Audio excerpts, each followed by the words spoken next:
रज्जी का मुंह तो तुमने बंद कर दिया, लेकिन हमको भी लगता है कि नर्मदा ने कुछ गलत किया। मोगरा से माफी मांगने की तो कोई जरूरत ही नहीं है। अपने पति के सम्मान के लिए खड़ा रहना कब से गलत हो गया?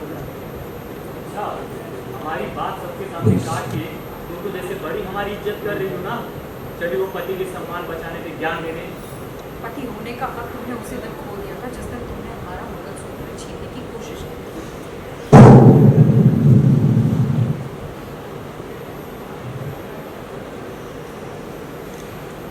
और रज्जी ने अभी जो भी कहा है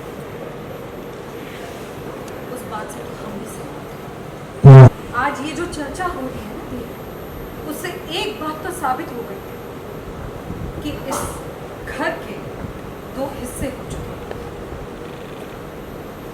और ये बंटवारा उस दिन शुरू हुआ था जिस दिन तुमने इस घर में चुनाव करवाया था।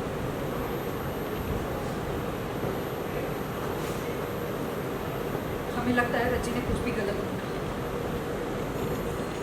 जब बात यहाँ घर खर्चे में हिस्सा देने की है तो ये हिस्सा सिर्फ घर के मर्द ही क्यों नहीं, घर के मर्द और बेटे ही इस घर खर्च में भागीदारी क्यों बने? हम भी तो इसमें भागीदारी बन सकते हैं। हम क्यों बोझ बनकर रहे और बोझ बनकर रहना भी नहीं चाहते। हमें लगता है हम भी काम करके पैसे कमा के इस घर खर्च में अपना हिस्सा दे सकते हैं और हमें देना चाहिए। हम भी करेंगे ये सब। क्या आपने को फूल मत पकड़ाओ। ना तुम्हें और ना घर की किसी और महिला को पैसे देने की जरूरत है। मतलब तुमको लगता है कि हम बाहर काम करके पैसे कमा के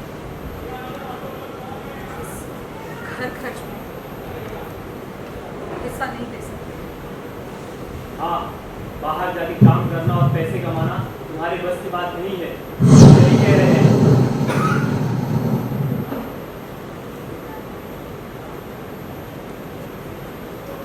शुक्रिया मुफ्त अंदाज में इतना कड़वा सच बोलने के लिए बहुत बहुत शुक्रिया।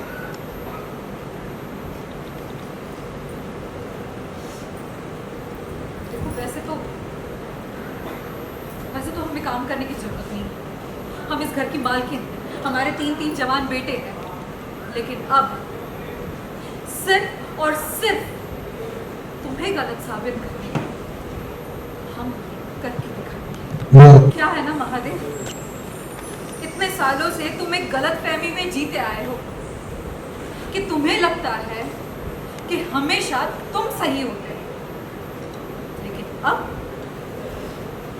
हम तुम्हें गलत साबित करके दिखाएंगे।